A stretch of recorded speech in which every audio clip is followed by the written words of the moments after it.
येनाक्षरसमाम्नायमधिगम्य महेश्वरात् कृत्स्नं व्याकरणं प्रोक्तं तस्मै पाणिनये नमः। वाक्यकारं वररुचिं भाष्यकारं पतञ्जलिं पाणिनिं सूत्रकारं च प्रणतोऽस्मि मुनित्रयम्। मुनित्रयं नमस्कृत्य तदुक्तिः परिभाव्य च वैयाकरणसिद्धान्तकौमुदीयं विरच्यते। कारक प्रकरण का आज 10वां पाठ है। अपादान कारक का अध्ययन चल रहा है। ध्रुवम अपाये अपादानम भीत्रार्थानां भय हेतु पराजय रसोढ़ और वारणार्थानामीप्सितः, इन 4 सूत्रों को हम देख चुके हैं। आगे बढ़ते हैं। पहले अध्याय के चौथे पाद का 28वां सूत्र अंतर्धौयेनादर्शनमिच्छति। कारके ये अधिकार चल रहा है, अपादानम इसकी अनुवृत्ति हो जाएगी।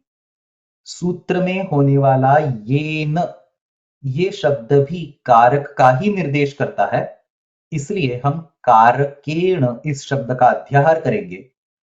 साथ ही में आत्मनः इस शब्द का भी अध्याहार करना पड़ता है, जिसका अन्वय अदर्शनम के साथ हो जाएगा। ऐसा करने से अंतर्धौ येन कारकेण आत्मनः अदर्शनम इच्छति तत्कारकम अपादानम, ये अनुवृत्ति सहित सूत्र हो गया। हर पद का अर्थ देख लेते हैं। पहला पद अंतर्धौ, अंतर्धी इस शब्द का ये सप्तमी एकवचन है। अंतर्धी इस पद का अर्थ देखने से पहले इस पद की सिद्धि को थोड़ा देख लेते हैं, क्योंकि इसकी प्रक्रिया से भी हमें बहुत कुछ सीखने को मिलेगा। तो अंतर्धी इस शब्द में धा इस धातु से की यह कृत प्रत्यय लगाया गया है। की प्रत्यय लगाने वाला सूत्र है उपसर्गे घो हो की। इस सूत्र से उपसर्ग की उपस्थिति में घू संज्ञक धातुओं को की यह प्रत्यय लग जाता है। धा इस धातु की दाधा घ्वदाप इस सूत्र से घु संज्ञा हो जाती है, इसलिए यहां इस सूत्र से धा धातु को की प्रत्यय अवश्य लग सकता है। लेकिन अंतर इस शब्द का सामान्य तौर पर उपसर्गत्व नहीं होता। अब यहां समझने की बात यह है कि अगर अंतर शब्द की उपसर्ग संज्ञा नहीं हुई, तो फिर अंतर इस शब्द की उपस्थिति में उपसर्गे खो हो की इस सूत्र को लगाने में भी समस्या आ जाएगी। इसीलिए वार्तिककार ने यहां एक वार्तिक पढ़ाया है, अंतःशब्दस्य अंग की विधिनत्वेषु उपसर्गत्वं वाच्यम। इस वार्तिक का अर्थ यह है कि अंग प्रत्यय, की प्रत्यय और णत्व, इन 3 प्रकार की प्रक्रियाओं में अंतर इस शब्द का उपसर्गत्व समझ लेना चाहिए। यानी कि अंतर इस शब्द की इन 3 विषयों में उपसर्ग संज्ञा होती है। अब इस वार्तिक का यहां उपयोग यह है कि अंतर इस शब्द के साथ धा धातु को जब उपसर्गे घो हो की इस सूत्र से की प्रत्यय लगाने का विषय आ जाता है, तब अंतर शब्द की उपसर्ग संज्ञा हो जाती है। तो फिर इस सूत्र से की प्रत्यय का भी विधान बिना किसी समस्या हो जाएगा और प्रक्रिया में धा इस धातु के आकार का आतोलोप इटिच सूत्र से लोप करके अंतर्धी ये शब्द भी सिद्ध हो जाएगा। तो इस अंतर्धी शब्द के वैसे तो कई सारे अर्थ है, लेकिन यहां लिया जाने वाला अर्थ है व्यवधान, यानी कि बीच में कुछ होना। इस व्यवधान का संबंध यहां छिपने की क्रिया से है, जैसे कि दीवार या फिर पेड़ या फिर उसी प्रकार की किसी वस्तु का व्यवधान लेकर, मतलब कि उस वस्तु को बीच में लेकर उसके सहारे से कोई देवदत्त किसी यज्ञदत्त से छिपना चाहता है। इस क्रिया में अंतर्धी इस शब्द से उस बीच वाले पदार्थ का, जैसे कि पेड़ का, निर्देश हो जाएगा। इस अंतर्धि के अलावा इस छिपने की क्रिया में दो घटक और हैं। एक तो वो पदार्थ जो खुद छिप रहा है, जैसे कि देवदत्त, और दूसरा वो पदार्थ जिससे छिपा जा रहा है, जैसे कि यज्ञदत्त। इस स्थिति में जो छिप रहा है वो छिपने की क्रिया का कर्ता हो जाएगा, और जिससे छिपा जा रहा है उसकी अपादान संज्ञा हमें चाहिए। इसीलिए आचार्य ने इस सूत्र को बनाया है। इसी को स्पष्ट करते हुए सूत्र में ही बोला गया, येन अदर्शनम इच्छति। अदर्शन मतलब कि न देखना। न दर्शनम इति अदर्शनम, ये नए तत्पुरुष समास है। जो न देखे यानी कि जो अदर्शन करे उसकी अपादान संज्ञा हो, ऐसा येन अदर्शनम इच्छति इस वाक्यांश का आशय है। अब इसको थोड़ा ढंग से समझ लेते हैं। जबकि अंतर्धी यानी कि पेड़ के सहारे से कोई देवदत्त यज्ञदत्त से छिप जाता है, तब उस छिपने के पीछे देवदत्त का ये उद्देश्य है कि यज्ञदत्त उसे देख ना पाए। ये समझ लेना, छिपा हुआ देवदत्त पेड़ की आड़ से यज्ञदत्त को देख ही क्यों ना ले, उससे हमें कोई मतलब नहीं। आदर्शन इस क्रिया का कर्ता देवदत्त यानी कि छिपने वाला नहीं है, बल्कि जिससे छिपा जा रहा है यज्ञदत्त, वो आदर्शन क्रिया का कर्ता है।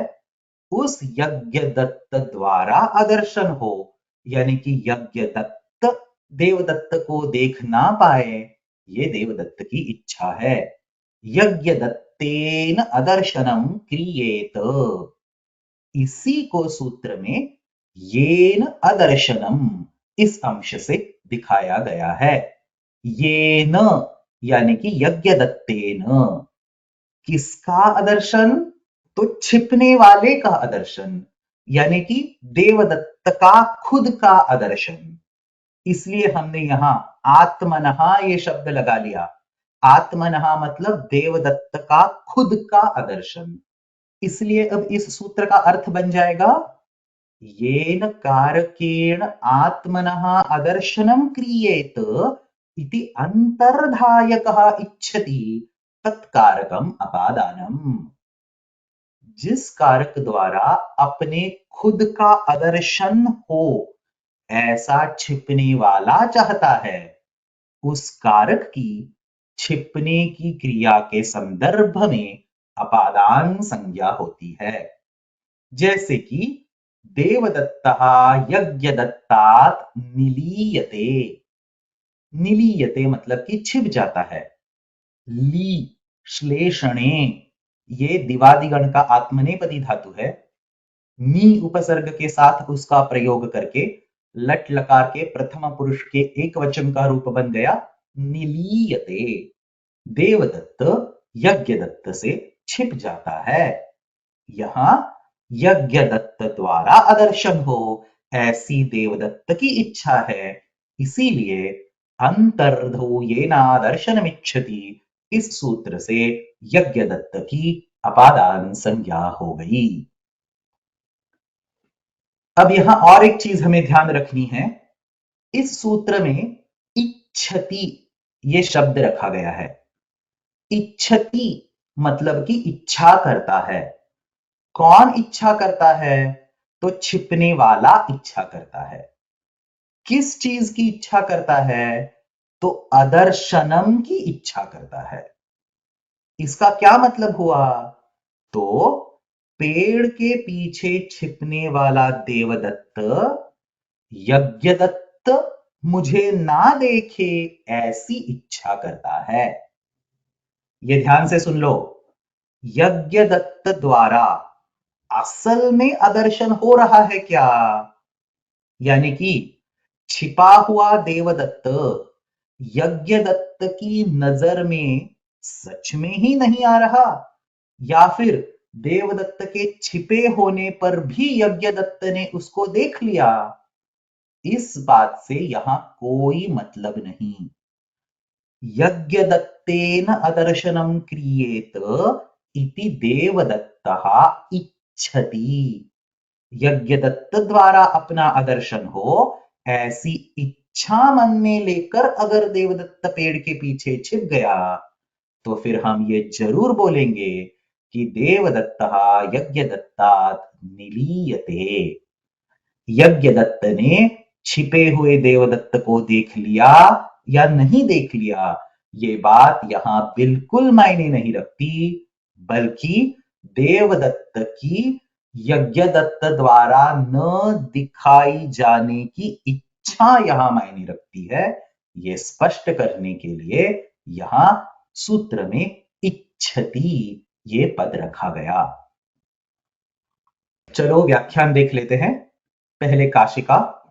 व्यवधानम अंतर्धि, व्यवधान यानी कि बीच की या फिर छिपने की जगह है, यही अंतर्धि इस शब्द का अर्थ है।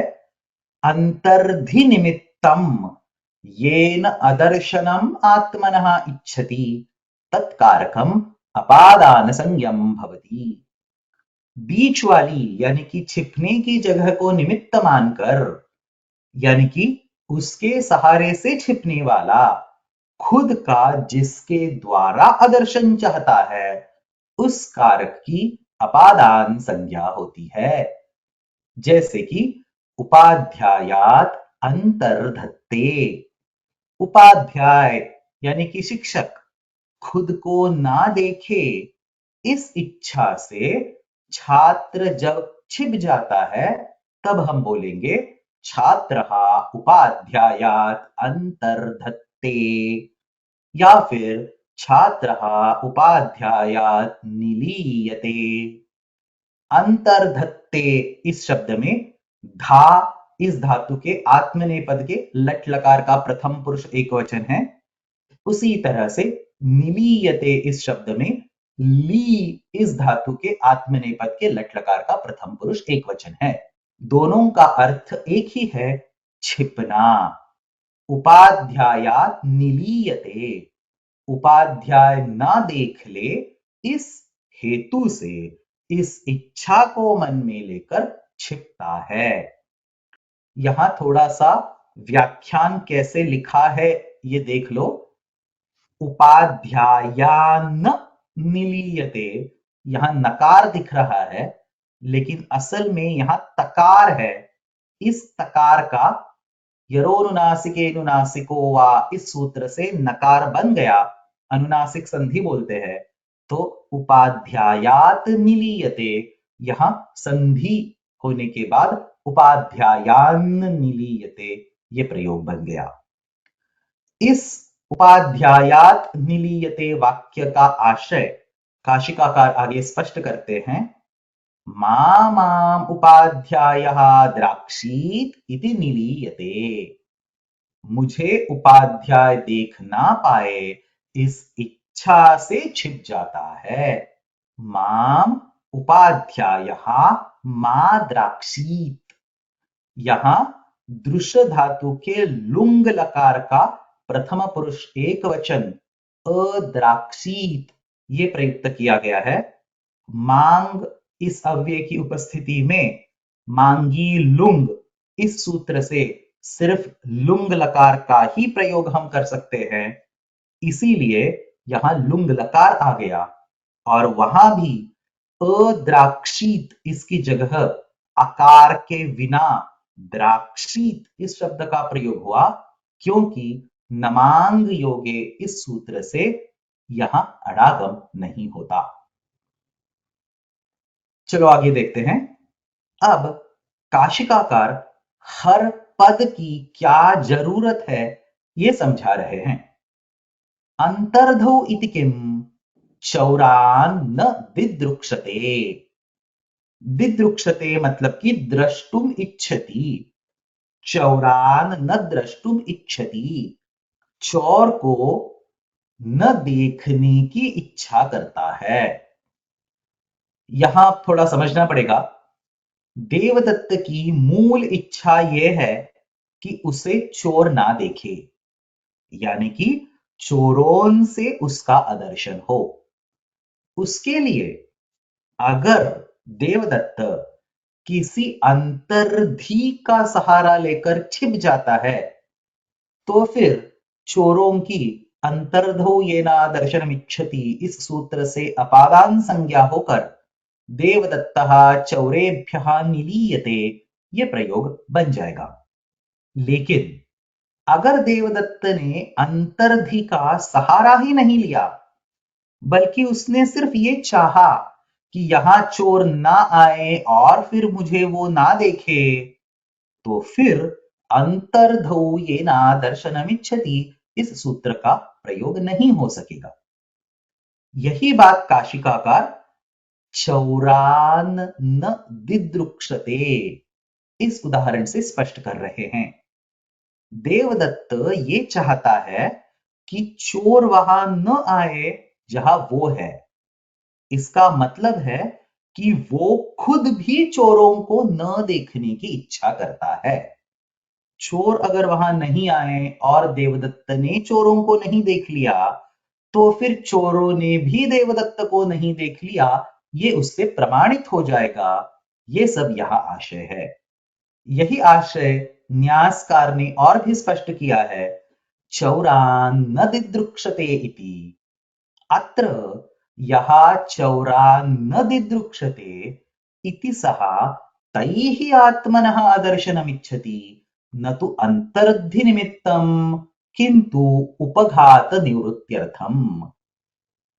केवल खुद की हानि ना हो, उपघात निवृत्ति मतलब कि हानि ना होना, केवल खुद की हानि ना हो इसलिए चोरों का न आना, यानी कि उनको न देखना और पर्याय से उनसे भी न दिखाई पड़ना, ये सब देवदत्त चाहता है। उपघात निवृत्त्यर्थम तैहि अदर्शनम इच्छति। वो वहां किसी अंतर्धि का सहारा नहीं ले रहा है, न तो अंतर्धि निमित्तम। यहां ये बात ध्यान रखनी है कि इस प्रत्युदाहरण में देवदत्त के देखने का जिक्र किया है, जो कि पर्याय से चोरों से देवदत्त के दिख जाने का भी वाचक है। इसलिए न्यासकार बोलते हैं चौरान न दिदृक्षते इति सः तैः आत्मनः अदर्शनम इच्छति। चोरों को वो नहीं देखता, इस बात से चोर भी मुझे ना देखे, ये देवदत्त चाहता है। ऐसी स्थिति में चोरों की कर्म संज्ञा हो जाती है और चौरान न दिदृक्षते ये प्रयोग बन जाता है। यही उदाहरण काशिका में भी दिया है। चलो काशिका व्याख्यान पूरा कर देते हैं। आगे काशिका में बोला है इच्छति ग्रहणम किम अदर्शन इच्छायां सत्यां सत्यपि दर्शने यथा स्यात्।